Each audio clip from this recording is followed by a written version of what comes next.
class what we were discussing about the project planning, कि हमें project को कैसे प्लान करना है, what is the purpose of project planning का क्या पर्पस है. So in today's class we are going to understand that what the method to be considered while project planning, क्या क्या methods को हमें consider करना चाहिए जब हम project planning करते हैं तो, ठीक है. So methods to be considered while preparing project planning, this is today's topic. Okay, and what we are going to understand about what we are going to do in today's class about success story, what we are going to do, so that is big basket. ठीक है, big basket के बारे में हम लोग आज पढ़ेंगे. ठीक है, तो शुरू करते हैं क्लास. लास्ट क्लास में कितने बच्चे थे? सारे बच्चे थे लास्ट क्लास में जो भी करवाया था topic? Everyone was there? Raise your hand. कौन सारे बच्चे थे? I'm not asking question. I'm not going to ask question. I'm normally asking question. बताइए कितने सारे बच्चे थे ना? Okay. ठीक है. So let's start with the class. So method to be considered, क्या methods को हमें consider करना चाहिए जब हम project planning prepare करते हैं तो, ठीक है. So what I already told you that planning is something which we are doing in advance for doing or for implementing any action which will be in the future. We are basically doing the planning, right? So in the project planning, what method to be considered? The first point is planning for the project work. ठीक है. अब जैसे आप लोगों को school में project work मिलता था, याद है कुछ? प्रोजेक्ट वर्क स्कूल में मिलता था, कुछ याद है? क्या करते थे? चार्ट पेपर लेते थे, फिर उसमें प्रोजेक्ट बनाते थे. ये सब चीजें किया होगा आप लोगों ने भी स्कूल में, किया है या नहीं? ये सब बनाया है कि नहीं? प्रोजेक्ट, असाइनमेंट, प्रोजेक्ट, ये सब चीजें तो हमेशा जुड़ी रही है स्कूल में. सो यहाँ पर ये चीज बताया जा रहा है प्लानिंग फॉर प्रोजेक्ट वर्क में कि यहाँ it should be clearly indicate in detail as to how the activity of project would be accomplished. Like किस तरीके से हमें प्रोजेक्ट जितना भी, जैसे मान लीजिए एग्जाम्पल में हम अगर एक एंटरप्रेन्योर का एग्जाम्पल लें, तो अगर एक एंटरप्रेन्योर जो है, अगर उसे फाइनेंस से रिलेटेड कोई डिसीजन, फाइनेंस से रिलेटेड अगर कोई प्रोजेक्ट चल रहा है, कोई प्रोजेक्ट जो है फाइनेंस से रिलेटेड है, तो इस पर्टिकुलर गोल को हम कैसे अकॉम्प्लिश करें, ये प्रोजेक्ट प्लानिंग के थ्रू होगा. और प्रोजेक्ट प्लानिंग में हर एक step, every step will be included for achieving this final goal of the project work. ठीक है. So planning for project work का मतलब है कि प्रोजेक्ट में काम कैसे करना है, वर्क कैसे करना है, that will B indicated, that will be provided under the project planning, right.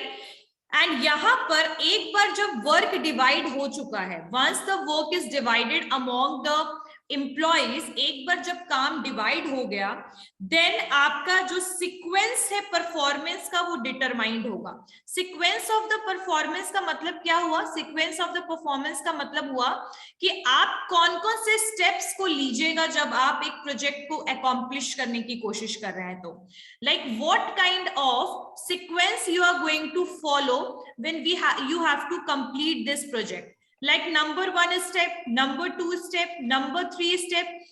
और ये जो स्टेप्स होंगे that will be done according to the division of work. हो सकता है जो फर्स्ट स्टेप में जो एम्प्लॉइज हो ये स्पेशलिस्ट हो इस वर्क के लिए, सेकंड में कोई और एम्प्लॉइज हो, थर्ड में कोई और एम्प्लॉइज हो. ठीक है. So once we are done with the division of the work in the project, now we are going to decide that what will be the sequence of completing this project. मतलब sequence क्या होगा? First number पे पहले क्या complete करेंगे, second में क्या करेंगे, थर्ड में क्या करेंगे, फोर्थ में क्या करेंगे, ये सीक्वेंस हम प्रायोरिटी की बेसिस पे सेट करेंगे. ठीक है. तो सबसे पहला जो आपका मेथड जो हम कंसिडर करेंगे अपनी प्रोजेक्ट प्लानिंग में, that is planning for project work. यानी काम कैसे करना है प्रोजेक्ट के अंडर में, ये चीज का ध्यान रखना है. ठीक है. जो टास्क है आपके प्रोजेक्ट में वो इस तरीके से आपने असाइन किया हो अपने एम्प्लॉइज को ताकि वो इजीली कंडक्ट हो जाए और हर एक कोई अपनी ड्यूटी और रिस्पॉन्सिबिलिटी को प्रॉपरली फुलफिल कर पाए और साथ साथ में एक प्रॉपर कंट्रोलिंग सिस्टम इंप्लीमेंट हो पाए.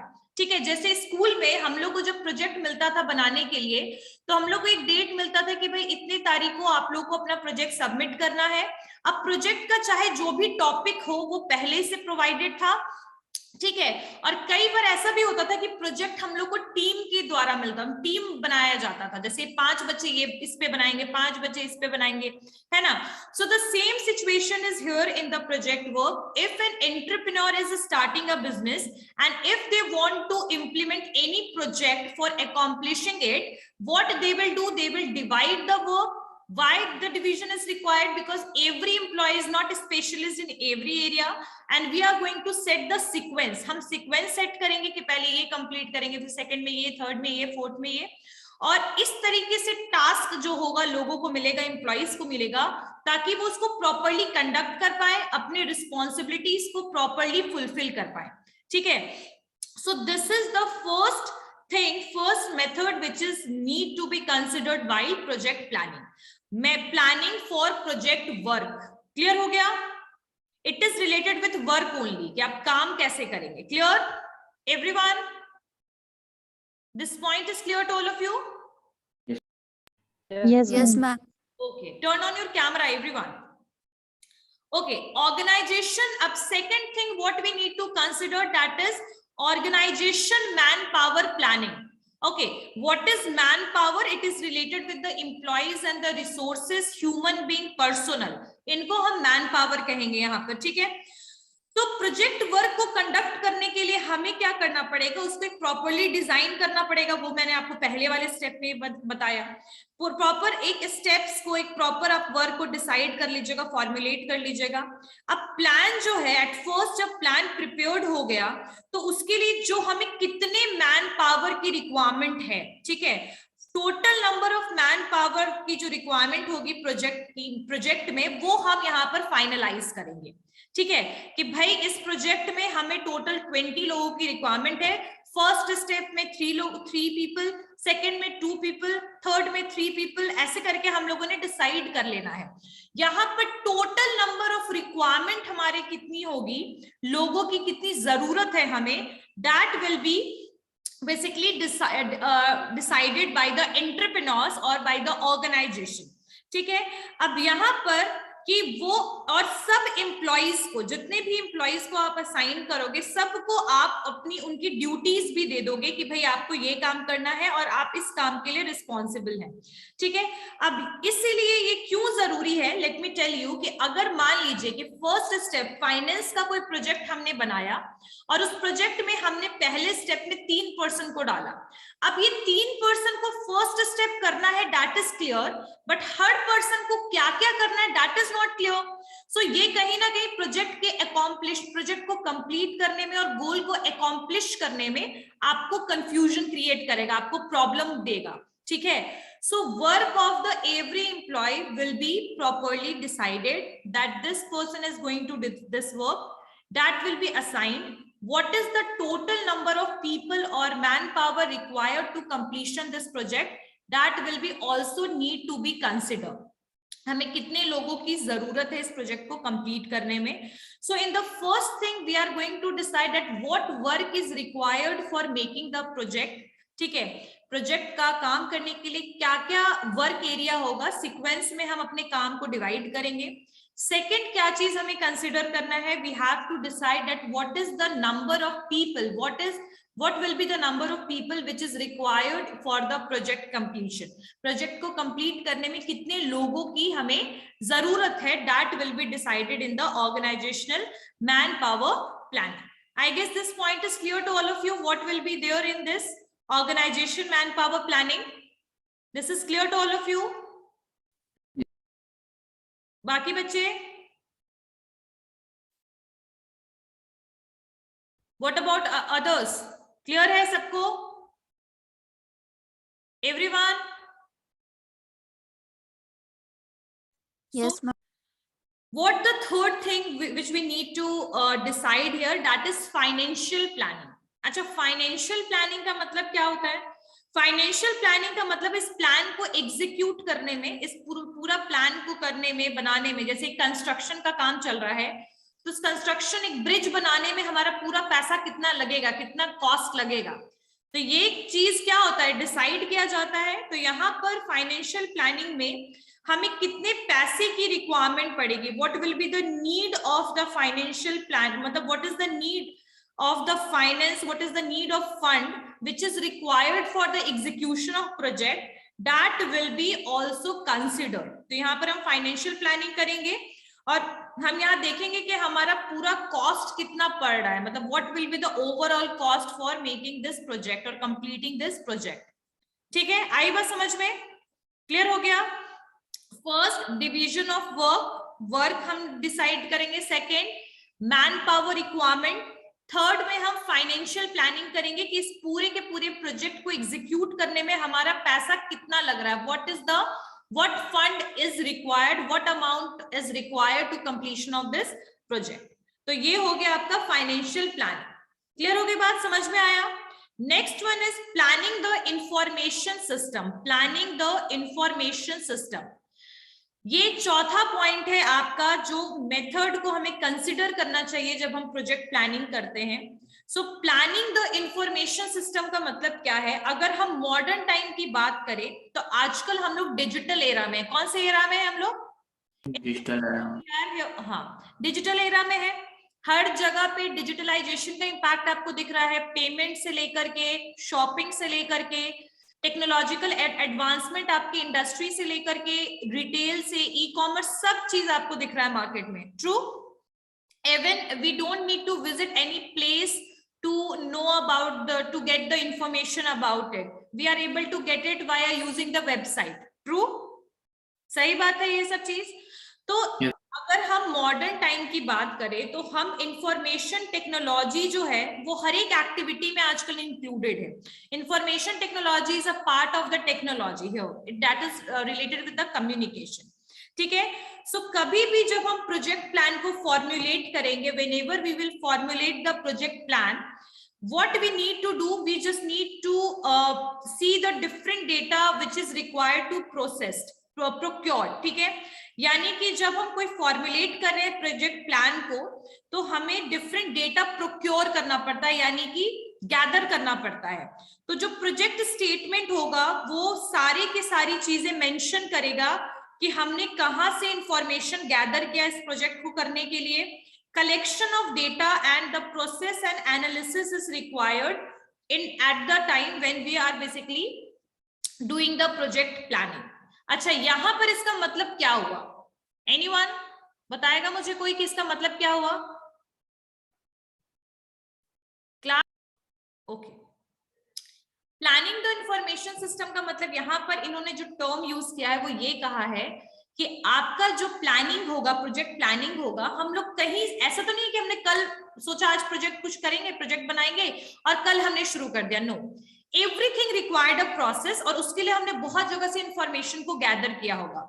तो वो सारी इंफॉर्मेशन को हमें कलेक्ट करके उसको एनालाइज करना चाहिए. जब हमें लगेगा कि हाँ ये प्रोजेक्ट सक्सेसफुल होने के चांसेस बहुत ज्यादा है, तब उस डेटा के थ्रू हम अपने रिस्क को कम कर सकते हैं और प्रोजेक्ट को अकॉम्प्लिश कर सकते हैं, प्रोजेक्ट के गोल को. ठीक है. सो यहाँ पर वही चीज है कि 4 चीजों को हमें कंसिडर करना चाहिए when we are doing the project planning. First, what work we have to do for project completion, sequence of priority of the work, division of work, पहला. Second, what is the requirement of the man power, कितने लोगों की जरूरत है, resources की क्या जरूरत है, ह्यूमन रिसोर्स की, उस पर कंसिडर करना चाहिए. नेक्स्ट, हमें कितना कॉस्ट लगेगा इस पूरे के पूरे प्रोजेक्ट को बनाने में. ठीक है. सो पूरा फुल प्रोजेक्ट कंप्लीशन में हमारा कितना कॉस्ट लगेगा वो एनालाइज करना. And the last one is planning the information system. Like कहीं से भी, जहां से भी हमने डेटा को प्रोक्योर किया है, उस डेटा को एनालाइज कीजिए कि वो आपके प्रोजेक्ट के लिए कितना हेल्पफुल है. ठीक है. जैसे एग्जांपल में अगर एक कंपनी है जो एक प्रोजेक्ट स्टार्ट कर रही है रिलेटेड विद द, उन्होंने क्या प्रोजेक्ट स्टार्ट किया कि जैसे कि एक एक्स्ट्रा जो वो एक कोई भी मान के चलिए एफएमसीजी प्रोडक्ट बना रहे हैं, तो एफएमसीजी में कोई भी एक नया प्रोडक्ट वो इंट्रोड्यूस करना चाहते हैं, that is there project for example. So they started doing the campaigning, promotion, but before that what they will do, they will analyse the previous data of, या फिर कॉम्पिटिटर के डेटा को analyse करेंगे ताकि उस डेटा को हम अपने प्रोजेक्ट में यूज करें. तो डेटा से रिलेटेड, फाइनेंस से रिलेटेड, उसके अलावा आपके ह्यूमन रिसोर्स से रिलेटेड और वर्क से रिलेटेड, ये चार जो चीजें हैं we have to consider when we are basically what we are doing, preparing the project plan. जब हम प्रोजेक्ट प्लान प्रिपेयर करें तो इन सब चीजों को हमें कंसिडर करना ही करना है। क्लियर हो गया? समझ में आ गया एवरीवन? Yes, ma'am. ओके। अच्छा, need for preparation of project planning, तो आई थिंक कि ये बहुत लोगों को पता लग ही गया होगा। मैंने जो लास्ट क्लास में करवाया था वो कहीं ना कहीं इससे रिलेटेड है। Need for preparation of project planning क्यों जरूरी है? परफॉर्मेंस डायरेक्शन देगा, परफॉर्मेंस के लिए, काम के लिए, डायरेक्शन के लिए। कॉम्प्लेक्स एक्टिविटीज को रिड्यूस करने के लिए, जो कॉम्प्लेक्स यानी डिफिकल्ट जो एक्टिविटीज है जिसको करने में मतलब बोल सकते हैं ना, जिस प्रोजेक्ट में वो वर्क करने में डिफिकल्टी फेस कर रहे हैं कौन, एम्प्लॉइज, तो उसको मिनिमाइज करेगा, क्योंकि क्लियरेंस, आपके प्रोजेक्ट में हर चीज क्लियर रहेगा, डिविजन ऑफ वर्क रहेगा, तो कॉम्प्लेक्सिटी को रिड्यूस करने के लिए जरूरी है आपका प्रोजेक्ट प्लानिंग। आपके डायरेक्शन, परफॉर्मेंस को डायरेक्ट करने के लिए जरूरी है आपका project planning. Possibility of investment, अगर आप कोई नया प्रोजेक्ट शुरू करते हैं तो आपको वहां पर इन्वेस्टमेंट के ऑप्शन मिलेंगे, यानी कि हो सकता है कि आपके पास कुछ इन्वेस्टर्स आए जो आपके प्रोडक्ट में इन्वेस्ट करना चाहें, ठीक है। So you will get the investment option via project planning, आपको प्रोजेक्ट प्लानिंग से इन्वेस्टमेंट का ऑप्शन मिलेगा। उसके अलावा आप जो है वो ऑप्टिमम यूटिलाइज कर सकते हैं रिसोर्सेस को, optimum utilisation of resources, and it's not about the raw material and it's not about the materialistic thing, but it's about the human resource as well. If we will see that the people are skilled, so we can utilize them as for we can utilize them as for what, for implementing the project, right, for doing the project in the proper way. Sometime we require the experts, तो हो सकता है कि आप human resource को भी properly utilise करें project planning में। सो ऑप्टिमम यूटिलाइजेशन ऑफ रिसोर्स के लिए project planning is required. Second thing, for direction of performance, performance किस तरीके से परफॉर्म करे, डायरेक्शन क्या होगा, उसके लिए रिक्वायर्ड है। उसके अलावा आपका इन्वेस्टर्स के आपको ऑप्शन मिलेंगे प्रोजेक्ट प्लानिंग के थ्रू। कॉम्प्लेक्स एक्टिविटीज जो है वो रिड्यूस हो जाएगी, कम हो जाएगी, क्योंकि वर्क प्रॉपर्ली असाइंड होगा, ठीक है। उसके अलावा आपका मीडियम ऑफ कम्युनिकेशन, मैंने लास्ट क्लास में बताया था, याद होगा, पर्पस ऑफ प्रोजेक्ट प्लानिंग में, याद है, पर्पस ऑफ प्रोजेक्ट प्लानिंग में मीडियम ऑफ कम्युनिकेशन करवाया था, कुछ याद है? नहीं याद है तो मैं बता दूं कि आपका मीडियम ऑफ कम्युनिकेशन भी है प्रोजेक्ट, जहां पर अलग अलग डिपार्टमेंट एक दूसरे से कम्युनिकेट करेगा। कोऑर्डिनेशन के लिए आपका project planning is better. Risk को मिनिमाइज करने के लिए प्रोजेक्ट प्लानिंग इज बेटर, ठीक है। प्रोवाइडिंग कंट्रोल, जब हम कंट्रोल प्रॉपर कर पाए, मॉनिटरिंग कर पाए, उसके लिए project planning is better. For promotion of new establishment, जब हमने कोई नया बिजनेस शुरू किया, प्रोजेक्ट नया कोई बिजनेस शुरू करेंगे, एस्टैब्लिशमेंट जब हम कुछ नया स्टार्ट करेंगे तो उसके लिए भी project planning is better. Innovation और क्रिएटिविटी के लिए भी आपको प्रोजेक्ट प्लानिंग की जरूरत है। So all these things are need for preparation of the project planning. So these are the need और रिक्वायरमेंट है आपके प्रोजेक्ट प्लानिंग के लिए। इन सब चीजों के लिए आपका प्रोजेक्ट प्लानिंग जो है दैट इज बेटर, और नीड फॉर क्यों प्रोजेक्ट प्लानिंग करना चाहिए, तो इन सारे रीजन की वजह से हमें प्रोजेक्ट प्लानिंग करना चाहिए, ताकि हमें डायरेक्शन मिले, ताकि हम रिसोर्स को प्रॉपर्ली यूटिलाइज कर पाए, ताकि हम इन्वेस्टमेंट हम प्रॉपर करें। जब हमारा नया बिजनेस है तब हमें प्रोजेक्ट प्लानिंग करना चाहिए, क्योंकि उस समय तो बिल्कुल एस्टैब्लिशमेंट नया है, तो हमें हर चीज प्लान करके ही करना है। For that project planning is required, ठीक है। उसके अलावा आपकी कॉम्प्लेक्स एक्टिविटीज को कम करके आप सिंप्लीफाई करना चाहते हैं वर्क को, तो प्रोजेक्ट प्लानिंग इज रिक्वायर्ड। उसके अलावा आपके रिस्क को मिनिमाइज करने के लिए प्रोजेक्ट प्लानिंग इज रिक्वायर्ड, है ना। So I guess these points are clear to all of you. Clear हो गया क्यों जरूरत है प्रोजेक्ट प्लानिंग का, और क्या क्या चीजें हमें ध्यान में रखनी चाहिए, what we need to consider when we are doing the project planning. I guess this point is clear, true? Yes, ma'am. Okay, so in the next class we are going to understand about the preparation of project plan. Project plan prepare कैसे करना है, तो ये बहुत ज्यादा deep में है, तो इसको थोड़ा शॉर्टकट में मैं आप लोग को नेक्स्ट क्लास में करवा दूंगी। ओके, अच्छा, तुम लोग को मुझे एक और भी टॉपिक करवाना है, उसके बारे में थोड़ा सा बता देती हूँ आप लोग को। Once the project planning will be completed, then we will move toward the question, one question, कि अगर आप कोई नया बिजनेस शुरू करना चाहते हैं तो आपको क्या लगता है कि बिजनेस जो है वो एग्जिस्टिंग खरीद लेना चाहिए, फ्रेंचाइजी खरीद लेना चाहिए, फ्रेंचाइजी से बिजनेस स्टार्ट करना चाहिए, या बिल्कुल नया बिजनेस शुरू करना चाहिए? तो ये क्वेश्चन मैं आप लोगों से भी पूछती हूँ कि अगर आप लोगों को कभी आपके पास मान लीजिए 50 लाख रुपीज है, एग्जाम्पल के लिए, वो मुझे पता नहीं है अभी, still I am asking this question कि if you will get 50 lakh rupees, what you will do with that money if you have to start a business? See, I am just taking it as I am just showing it in the on the screen, like you all have 50 lakh rupees. Tell me that what you will do if you this amount is for starting the business. आपको business शुरू करने के लिए किसी ने 50 लाख रुपए दिए, example है, मान लीजिए आपके फादर ने दिए, तो कौन सा बिजनेस आप शुरू करेंगे? आप मुझे एक एक करके बताओ, और इसको कैसे यूटिलाइज करोगे? क्योंकि प्रोजेक्ट प्लानिंग इज समथिंग थोड़ा सा बोरिंग टॉपिक है, वो तो बहुत दिन से हम वही कर रहे हैं, तो मैं सोचा मैंने कि चलो मैं पूछती हूँ ये क्वेश्चन, फिर मैं आप लोगों को कुछ सजेस्ट करूंगी। चलिए कौशल बताइए। मेरे पास पैसा रहेगा तो मैं पहले फ्रेंचाइजी खरीदूंगा। Okay, so you want to purchase a franchisee, ठीक है, yes very good. What about the other? Raju, roll number 444, हाँ बताओ। मैम जो कौशल बोला वही अच्छा होगा, क्योंकि नए बिजनेस में तो बहुत अमाउंट लगेगा। तो अब क्या, आप क्या चाहते हो, आप क्या खरीदोगे 50 लाख से? कैसा बिजनेस लेना चाहोगे? Raju, what yes kind ma'am. Of business you are going to purchase? Ma'am उतना में जो हो सकता है। मतलब बिजनेस अपना शुरू करोगे नया बिल्कुल, कि फ्रेंचाइजी लोगे, कि दूसरी कंपनी को खरीदोगे, क्या करोगे? फ्रेंचाइजी होगा ma'am. Very good, okay. Muskan, Muskan roll number 51। Vishwajeet roll number 25। Shanaya roll number 50।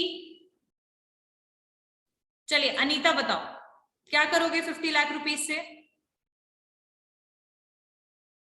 Anita कुमारी। नया बिजनेस में। नया बिजनेस स्टार्ट करोगे, ओके। चलिए अंकित, पल्लवी,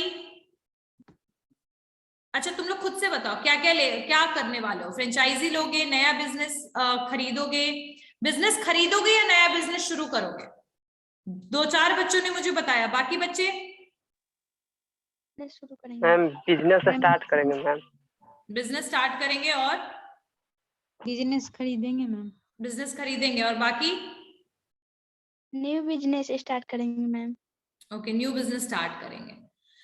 तो अच्छा, जो बच्चों ने मुझे फ्रेंचाइजी बोला और जो बच्चों ने मुझे नया बिजनेस बोला, उन दोनों का मुझे बताओगे कि भाई कौशल तुम फ्रेंचाइजी क्यों लेना चाहते हो? मैम फ्रेंचाइजी इसलिए लेना चाहते हैं मैम, जैसे मैम बहुत अब न्यू न्यू बिजनेस हम ओपन करते हैं मैम, वो क्या गारंटी कि वो चलेगा या ना चलेगा, और मार्केट के रिसर्च किए बिना हम ऑन करते न्यू बिजनेस लेकर, तो मैम नहीं पता कि चलेगा या ना चलेगा। बेसिकली तुम रिस्क के साथ थोड़ा सा ये देख रहे हो कि रिस्क किसमें ज्यादा है, उस हिसाब से यू आर डिसाइडिंग कि franchisee is better. Yes ma'am.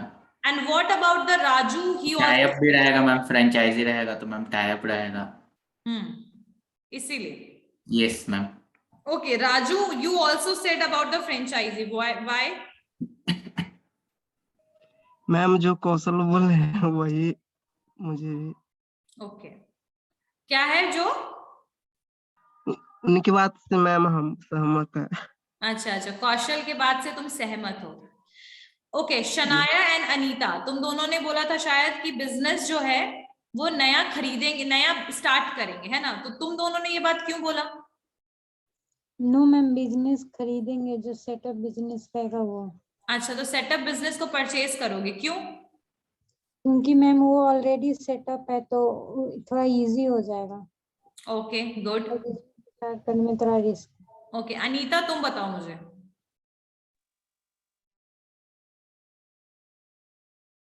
कोई रीजन तो होगा, जब तुम्हें बिजनेस शुरू करने का मौका मिल रहा है तो हर एक का कुछ ना कुछ रीजन होगा। देखो फ्रेंचाइजी के बारे में मैं थोड़ा सा बताती हूँ कि जब फ्रेंचाइजी होता है ना, वो उसमें आपका रिस्क बहुत मिनिमाइज हो जाता है, लेकिन फ्रेंचाइजी बहुत एक्सपेंसिव है, एक्सपेंसिव प्रोसेस है। कैसे?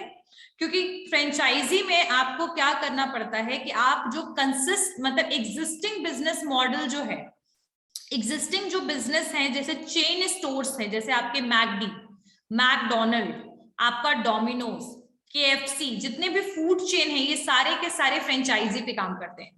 ठीक है। अब फ्रेंचाइजी जब आप परचेज करोगे या फिर लोगे तो उसमें क्या होगा कि आपको एक एग्जिस्टिंग बिजनेस मॉडल बना बनाया मिलेगा। आपको उस कंपनी का ब्रांड नेम आप यूज करोगे, उस कंपनी का पूरा प्रोसीजर, एक कंपनी जैसे चल रही, जैसे मान लीजिए डोमिनोज जो है, अगर आप जगदेव पथ वाला डोमिनोज देखो और आप जाकर के आप गोला रोड के पास वाला, आरपीएस मोड़ के पास वाला डोमिनोज देखो, क्या आपको खासा कोई डिफरेंस नजर आता है उनके मेन्यू में? कोई भी डिफरेंस है मेन्यू में? नो, सेम ही है, बिल्कुल सेम है। तो उनका एक स्टैंडर्ड पॉलिसी होता है, जो भी वो टाइप ऑफ फूड और मेन्यू उनका होगा वही सेम आपके हर एक स्टोर में, यानी कि आप यहां से पूरे इंडिया के किसी भी डोमिनोज में चले जाओ, you will get the same menu. So there are some demerits as well as some merit, कि आपको ज्यादा प्रमोशन के ऊपर ध्यान नहीं देना, आपको प्रमोशन पे पैसे खर्चने की जरूरत नहीं है, बस आपके पास एक स्पेस होना चाहिए, आपको कुछ लोग को हायर करना है और उसको ट्रेनिंग देने का काम भी फ्रेंचाइजर खुद करेगा। यानी केएफसी कंपनी का अगर आपने फ्रेंचाइजी लिया तो केएफसी खुद उसके ट्रेनिंग का पूरा जिम्मेदारी लेगा। ठीक है ना, प्रमोशन भी आपको करने की जरूरत नहीं है, प्रमोशन भी कंपनी करेगी। ठीक है, प्रॉफिट आप अर्न कीजिए, अपने पॉकेट में रखिए, बस वन टाइम पेमेंट करना पड़ेगा आपको फ्रेंचाइज फी। यस मैम, रजिस्ट्रेशन करवाना है ना, पड़ता है, रजिस्ट्रेशन का बस पैसा जो है वो एक बार देना पड़ेगा।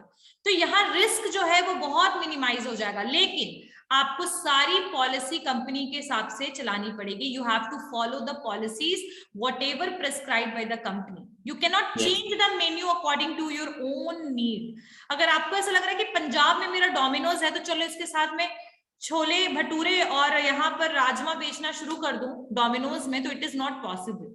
ट्रू, तो कंपनी का रूल के खिलाफ हो जाएगा। बिल्कुल, तो कंपनी के खिलाफ हम जा ही नहीं सकते, है ना।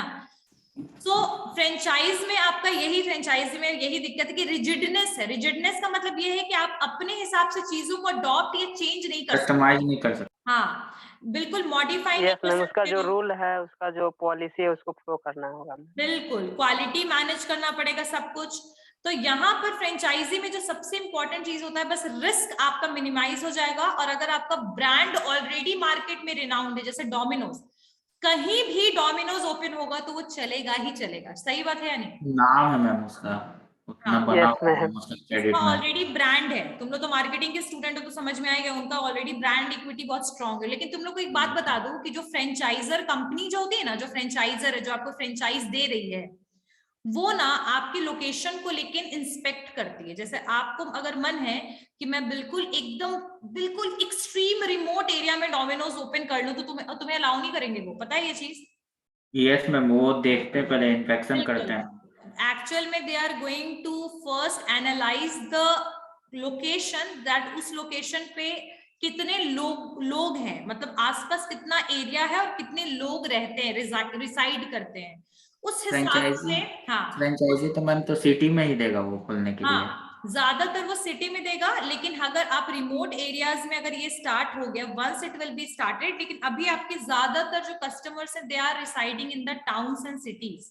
ठीक है, और हाई ट्रैफिक एरिया जो होता है ना, हाई ट्रैफिक एरिया पता है क्या होता है? हाई ट्रैफिक एरिया जहां पर बहुत सारे लोग आते जाते हैं, है ना। तो हाई ट्रैफिक एरियाज में you are allowed, in market areas you are allowed to open these kind of franchisee store. ठीक है, द स्पेस, एक मिनिमम स्क्वायर फीट और एक स्पेस की रिक्वायरमेंट पड़ेगी और आप अपना बिजनेस फ्रेंचाइज के थ्रू शुरू कर सकते हैं। प्रॉफिट में आपका 1 रुपया भी आपकी फ्रेंचाइजर कंपनी नहीं लेगी, लेकिन one time payment is required, but sometime there is also one policy that one time payment is not required, but you have to pay the commission in every year process. आई बात समझ में? Clear हो गया?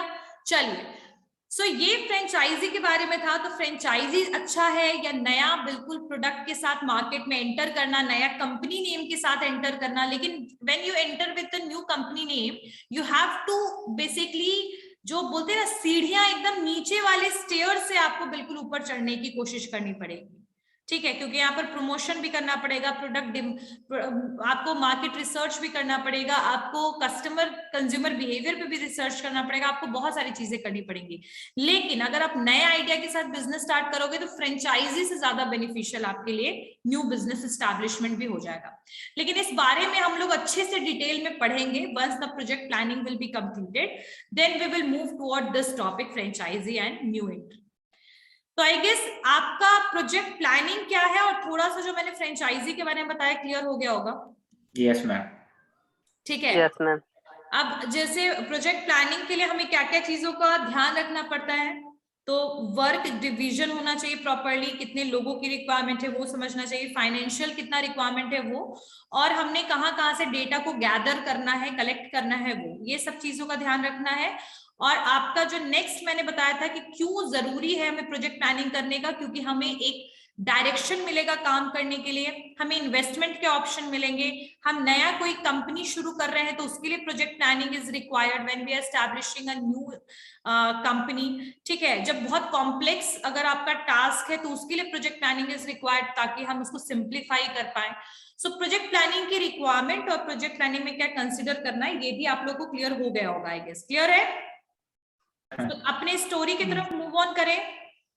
Yes ma'am. Ma'am कुछ बचा हुआ था ना मैम? बुक माई शो में ना? Okay yes. चलिए,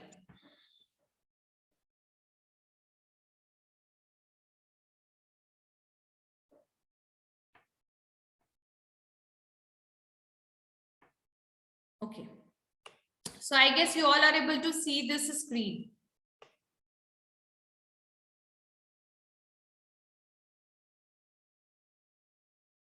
Okay, so in the Book My Show, what we discussed about that, Book My Show was basically started in under a parent company, that is the Big Tree Entertainment Private Limited of 1999.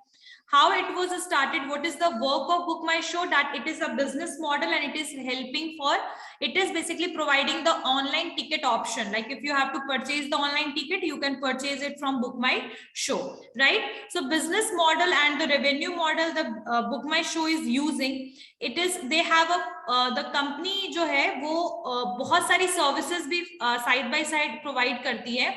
Book my show basically theatres और multiplexes के लिए इसको establish किया गया था। आजकल आप ना शॉपिंग डेस्टिनेशन के बारे में, रिटेल स्टोर के बारे में, सिक्योरिटी, हर चीज के बारे में इनके पास इंफॉर्मेशन होता है बुक माई शो के पास। इनके पास जो पैसा कमाने का जो तरीका है, जो रेवेन्यू जो है बुक माई शो अर्न कर रहा है, वो दो जगह से कर रहा है। टिकट रेवेन्यू है और नॉन टिकटिंग रेवेन्यू है। टिकट रेवेन्यू क्या है कि लगभग ये इनका जो टोटल अर्निंग है, ये 60% ये टिकट को सेल करके कमाते हैं। लेकिन टिकट को सेल करने के लिए जैसे पीवीआर्स हैं, थिएटर्स हैं, वो इनको क्या देता है, कमीशन देता है, और इसके थ्रू इनका अर्निंग होता है। नॉन टिकटिंग रेवेन्यू क्या है, जैसे कि कोई भी कंपनी जो है जो चाहती है प्रमोट करना, आर्ट वर्क करना, अपनी कोई शॉर्ट फिल्म को दिखाना बुक माई शो में, तो they can also show, basically they can also show दूस पिक्चर्स। तो बुक माई शो के तहत कुछ वीडियोस भी आपको देखने के लिए मिलेंगे, तो उस वीडियोस को अपने प्लेटफॉर्म में दिखाने के लिए भी बुक माई शो जो है वो पैसे लेता है। तो that is also one of the revenue for book my show, ठीक है। अगर इसका 2018 के बारे में हम बात करें तो लगभग 30% ग्रोथ हुआ इसके ऑपरेशनल रेवेन्यू में। 2018 में ये ग्रोथ में था 30% ग्रोथ, यानी 2017 से लगभग 30% ज्यादा मुनाफा इनका 2018 में हुआ। लेकिन उसी के साथ साथ मैं तुम लोग को बता दूं कि 2018-19 के बाद, जब ये 19 के बाद जब कोविड-19 आया, तो इसने बहुत ज्यादा बुक माई शो को इफेक्ट किया।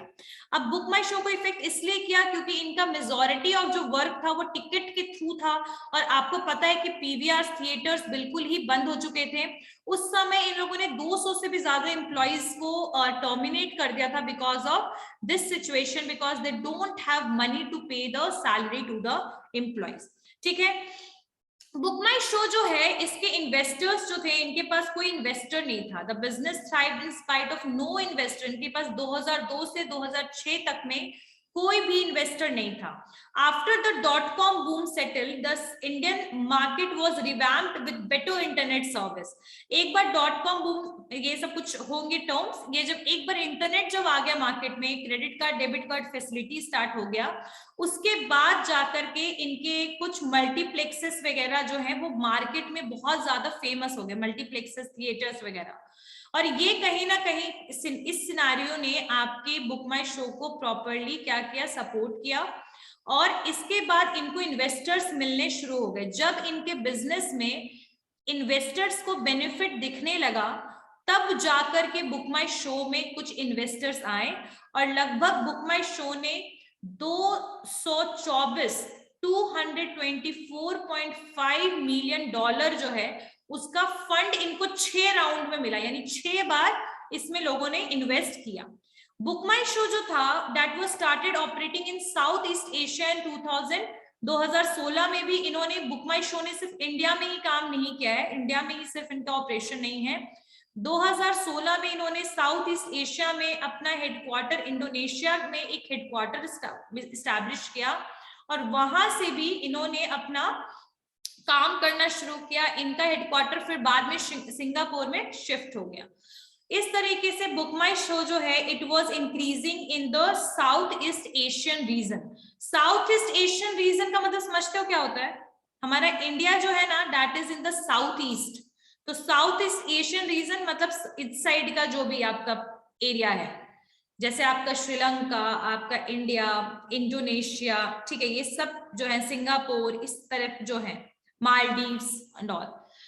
चलिए, तो I guess this is something which is left. And valuation और नेटवर्थ की बात करें तो 2000 जो इनका 18, क्योंकि इन्होंने सब कुछ इनका 2018 का इसलिए क्योंकि 2019-20 में इनका बहुत, 20 में खासकर बहुत सिचुएशन वर्स था. और मैंने बताया था कि कोविड-19 जब नेशन वाइड लॉकडाउन था तो इनका रेवेन्यू काफी ज्यादा कम हो गया था, बहुत ही ज्यादा रिड्यूस हो गया था. ठीक है, चलिए, तो ये सारी स्टोरी थी आपके बुक माई शो की. अब बुक माई शो के कुछ कॉम्पिटिटर्स हैं जैसे ask Laila, ticket counters, book my event, मेरा इवेंट, इंडियन स्टेज, बहुत सारे हैं. पेटीएम भी आजकल जो है वो स्टिफ कंपटीशन दे रहे हैं बुक माई शो को. तो this is how the book my show was established and it, बहुत सारे अचीवमेंट भी हुए हैं आपके बुक माई शो में. और यहाँ पर आप देख सकते हैं कि इनके पास मतलब किंग्स एक्साइड पंजाब, जो Rajasthan royal, IPL, Delhi daredevils, इन सबके टिकटिंग पार्टनर भी आपके बुक माई शो हैं.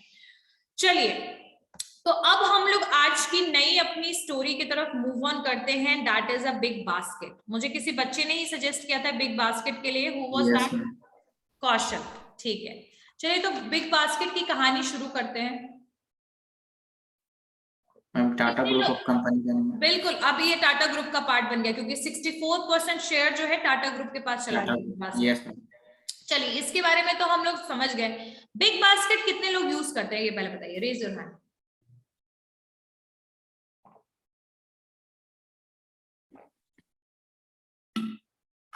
कौशल. अच्छा, पटना में बिग बास्केट कैसा काम करता है? अच्छा मैम, बहुत अच्छा है. बहुत अच्छा है. और बाकी लोग कोई भी यूज नहीं करते हैं बिग बास्केट से? कभी कुछ भी ये ग्रोसरी और वेजिटेबल्स और फ्रूट्स ये सब कभी नहीं मंगवाया किसी ने? लॉकडाउन में मंगवाया. हाँ, exactly. The people shifted toward conventional to modern technology because of the कोविड-19. कोविड-19 ने पूरा मार्केट सिनेरियो चेंज कर दिया. जो लोग मार्केट जाते थे, जैसे दिग्घा बाजार हम लोग यहाँ बहुत फेमस है, Digha market for the vegetables and fruits, है ना. Why it is famous? Because वहां फ्रेश और सस्ता मिलता है फ्रूट्स. लेकिन वो सब चीज जब अवेलेबल नहीं था, तब हमने बिग बास्केट को से स्टार्ट कर दिया प्रोडक्ट और अपने वेजिटेबल्स मंगवाना. चलिए, खैर, बिग बास्केट की कहानी देखते हैं. बिग बास्केट का जो हेडक्वार्टर है दैट इज इन बैंगलोर. और इसके फाउंडर्स कितने लोग हैं? There are 5 person who are the founder. V S Sudhakar, Hari Menon, V S Ramesh, Vipul Parikh and Abhinav Chaudhary. So there are total 5 person who are the founder of Big Basket. And इसका industry क्या है? Industry आपका e commerce है, बिकॉज जो Big Basket है that is working through the internet. We need a application और website through which we can place the order, right? So that is the e-commerce platform. And what kind of product they are dealing with? They are dealing with the grocery items, they are dealing with the vegetables, foods, fresh vegetables and foods item. ठीक है, इसको found कब किया गया? When it was founded in 2011. और इसका अभी का जो रेवेन्यू है, अगर 2020 की बात करें तो इट इज अराउंड 3,818.20 करोड़. मतलब ये आप देख सकते हो कुछ आपका सिर्फ और सिर्फ अगर मैं बोलूं जब कोविड आया, so that hampered lot of thing. बहुत सारी चीजें हैम्पर हुई. आप देख लीजिए मार्केट को देख लीजिए. ये सिर्फ इंडिया का हाल नहीं था, इंडिया के बाहर जो इंटरनेशनल मार्केट थे उनका भी वही सिचुएशन था. लेकिन कुछ ऐसी चीजें थी जो उस समय भी वर्क कर रही थी, और that was the essential items जो थे आपके. तो बिग बास्केट इसेंशियल आइटम्स में डील कर रहा था. इसी वजह से 2020 में कोविड होने के बावजूद इनके रेवेन्यू पे इसका कोई वर्स इफेक्ट नहीं पड़ा है, बल्कि बेटर हुआ है रेवेन्यू, है ना. So basically COVID favours Big Basket in short. तो we can see that there जो उनका रेवेन्यू था लगभग 3,818.20 करोड़ रुपए इनका रेवेन्यू रहा है. अगर टोटल फंडिंग की बात करें तो लगभग $1.1 बिलियन इनका 2021 में फंडिंग था. पेरेंट ऑर्गेनाइजेशन इसका टाटा डिजिटल लिमिटेड हो चुका है. ठीक है, अब हम बात करते हैं कि ऑनलाइन जो ग्रोसरी शॉपिंग है वो इंडियंस में आजकल बहुत पॉपुलर है. अगर हम रेडशी रिपोर्ट देखें तो इंडिया का जो ऑनलाइन ग्रोसरी रिटेल है वो लगभग 2030-23 तक, मतलब हम फ्यूचर की बात करें तो लगभग $10.5 बिलियन जो है वो टच कर जाएगा आपका इंडिया का ऑनलाइन ग्रोसरी स्टोर. कंपनी की अगर हम बात करें तो इनका ह्यूज शेयर है, मतलब company that hold a huge share in this fast growing market is Big Basket. और इसी में सबसे ज्यादा शेयर अगर है ग्रोसरी ऑनलाइन प्रोवाइड करने में तो वो एक है बिग बास्केट. अच्छा, मुझे कोई बताएगा कि बिग बास्केट के कौन कौन से कॉम्पिटिटर है? Who are the competitors of Big Basket? Can anyone tell me? Grofers, Amazon, Flipkart, Amazon Fresh, Flipkart Grocery, Grofers, these are the basically competitors of the big basket. अच्छा, 2011 में .com bubble survivor, ठीक है, .com bubble survivor मतलब एक .com, I guess, let me tell you, .com was a situation, जो .com bubble जो था वो क्या है मैं बताती हूँ. एक चीज जो आप बार बार आप लोग देख रहे होंगे, इससे पहले बुक माई शो में भी ये चीज था, तो ये क्या है मैं बताती हूँ. तो जो .com बबल जो था ना, that was a rapid rise in the US technology. US का जो टेक्नोलॉजी था ना वो एकदम से बहुत बढ़ गया था, ऊपर चला गया था. स्टॉक और इक्विटी वैल्यूएशन जो था ना वो सारा का सारा इन्वेस्टमेंट इंटरनेट बेस्ड सर्विसेज की तरफ मूव हो गया था. कुछ समझ में आया कॉन्सेप्ट? इंटरनेट बेस्ड जो सर्विस था, इंटरनेट बेस्ड सर्विस, वो सर्विस जो इंटरनेट के थ्रू प्रोवाइड होता है, उसकी तरफ आपका सारा का सारा शेयर जो था वो मूव कर गया था. तो वो .com बबल सिचुएशन था. ठीक है, यहाँ पर .com बबल का एकदम से मार्केट वैल्यू जो था वो एकदम से बढ़ गया, और यहाँ पर ये सिचुएशन आया था आपका लगभग 1990s के टाइम पे ही आया था. तो ये .com बबल सर्वाइवर्स के बाहर ये वही लोग थे जो इसमें इन्वॉल्व थे, उसमें से कुछ लोग थे, तो ये उसी के बारे में इसीलिए बोला जा रहा है. तो 2011 में जो 5 ये लोग जो थे, BS Sudhakar, Hari Menon, BS Ramesh, Vipul Parikh and Abhinay Chaudhary, super market grocery private limited जो थे, मतलब इट वाज फाउंडेड, इसको 2011 में फाउंड आउट किया गया है इन 5 के द्वारा. Super market grocery supplies private limited जो था इसका नाम था, और ये बाद में trading as a Big Basket, मतलब एक कंपनी का नाम था grocery super market grocery supplies private limited, और वो ट्रेड करा था बिग बास्केट के नाम पे, जो तुरंत ही कुछ दिनों के बाद हमने बिग बास्केट के नाम से ब्रांड स्टार्ट किया super market grocery supplies private limited में. ठीक है, इसकी कहानी मैं बता ही चुकी हूँ आपको.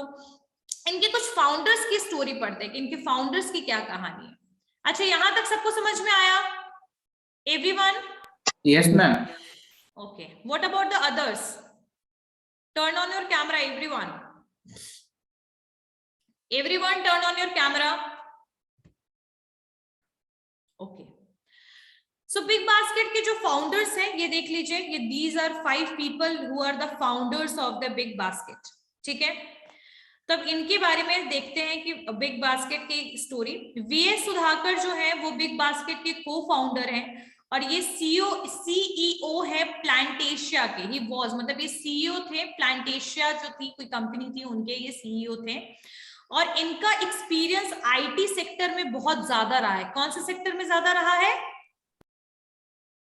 आईटी में। सेक्टर में। ठीक है, जो हरि मेनन थे, हरि मेनन जो थे उनका डाइवर्स फील्ड रहा है, मतलब उनका एक्सपीरियंस सिर्फ आईटी सेक्टर में नहीं रहा है, उनका डाइवर्स फील्ड में एक्सपीरियंस रहा है।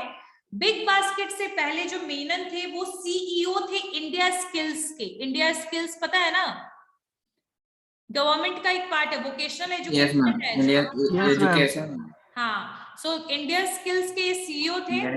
हाँ, vocational education joint venture Manipal group के साथ और यूके के साथ इनका कुछ टाइप वगैरह था, उन सब में इंडिया स्किल में ये काम कर रहे थे। ठीक है, और ये एल्मनस है बिट्स पिलानी के। बिट्स पिलानी सुना है ना?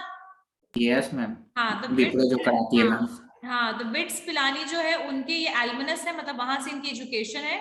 और हरि मेनन जो थे, he also worked as a country head at Plantesia. तो जहां पर आपके वीएस सुधाकर थे, वही हरि मेनन जो थे वो भी आपके प्लांटेशिया में ही काम करते थे, कंट्री हेड इनका पोजीशन था। और ये इंडिया के first internet services business provide करता था। एक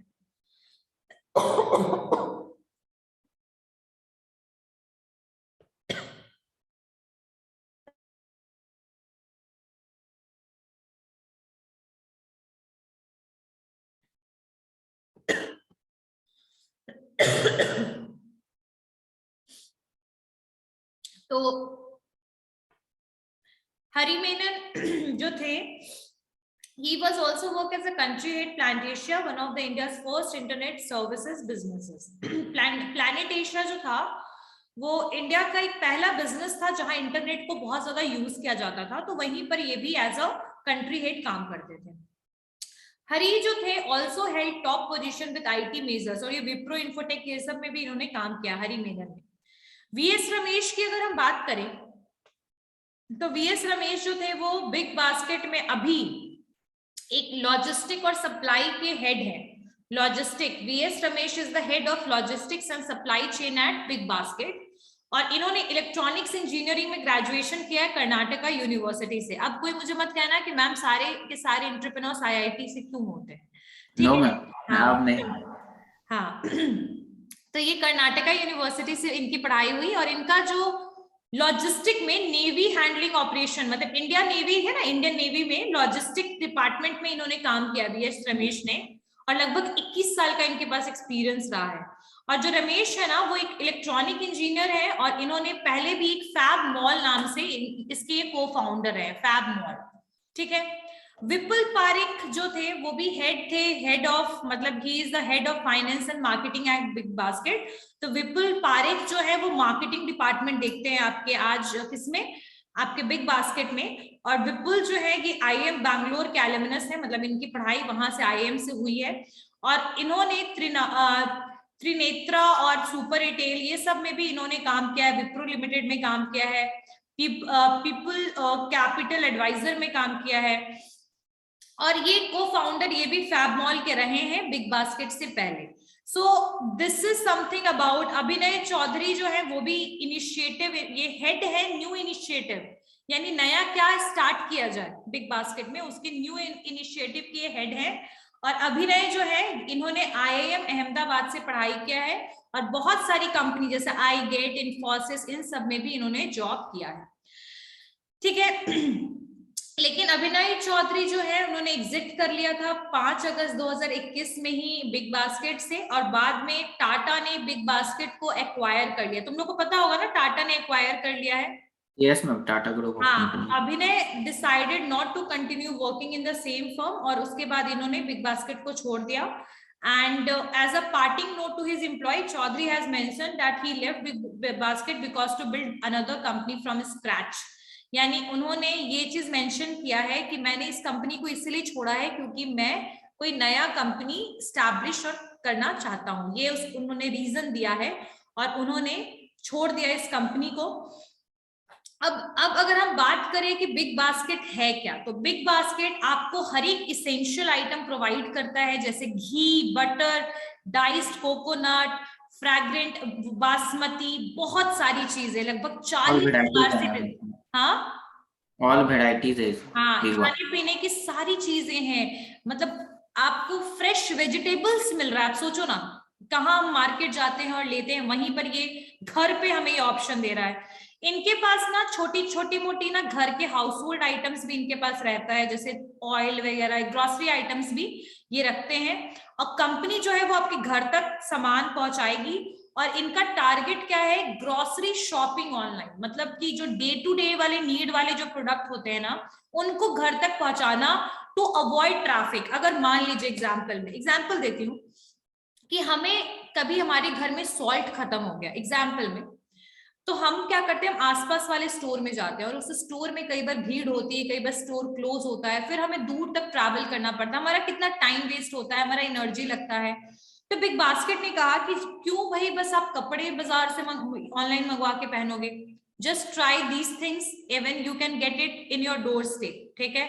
तो इन्होंने हाई ट्रैफिक वगैरह को अब आप अवॉइड करें, आप घर पे बैठे बैठे ऑर्डर करें और आपके घर में ये सामान जो है पहुंच जाएगा। सुपरमार्केट की भीड़ भाड़ को अवॉइड करिए और बिग बास्केट से सामान मंगवाइए, ये इनका कॉन्सेप्ट है, ठीक है। अब इन्होंने नई अपॉर्चुनिटीज क्या क्या ग्रैब की है। अब इन्होंने कुछ दिन से, मतलब बीबी डेली तो इनके पास है, BB is Big Basket daily, BB instant भी है इनके पास, वेजिटेबल्स फ्रूट, अब बीबी ब्यूटी भी है, मतलब ये कुछ, अब आई गेस इन्होंने कुछ ब्यूटी आइटम्स भी इन्होंने रखना शुरू कर दिया है। बीबी डेली में इनके पास क्या है वही, और ये कब ये सामान पहुंचाते हैं, सुबह 5 बजे से इनके पास डिलीवरी का स्लॉट अवेलेबल है। कौशल है ना 5 बजे से? Yes ma'am. तो सुबह 5 बजे से 7 बजे तक इनका, 7 बजे से, हाँ 7 बजे, मतलब इनका स्लॉट रहता है 5 to 7, 7 to 9 टाइमिंग दिया हो रहा था कि कौन सा टाइम, और आप 10 PM से भी पहले तक ऑर्डर कर सकते हो। Customer have to place the order before 10 PM, 10 बजे से पहले ऑर्डर करना पड़ता है। उसके अलावा बीबी इंस्टेंट जो है ये आपका वेंडिंग मशीन की तरह काम करता है, और ये पता है कहाँ पर पहुंचाता है सामान को, कॉर्पोरेट ऑफिस में, टेक पार्क में, अपार्टमेंट बिल्डिंग्स में। बीबी ब्यूटी जो है ये पर्सनल केयर प्रोडक्ट भी ऑनलाइन पहुंचा देंगे आपके कस्टमर तक, ठीक है। तो बिग बास्केट जो है इसने अभी रिसेंटली लॉन्च किया एक फिजिकल स्टोर, अपना एक फिजिकल स्टोर। ऐसे तो ये ऑनलाइन बिल्कुल काम करता है, लेकिन इन्होंने एक फिजिकल स्टोर स्टार्ट किया है, उसका नाम इन्होंने रखा फ्रेशो। क्या नाम रखा है?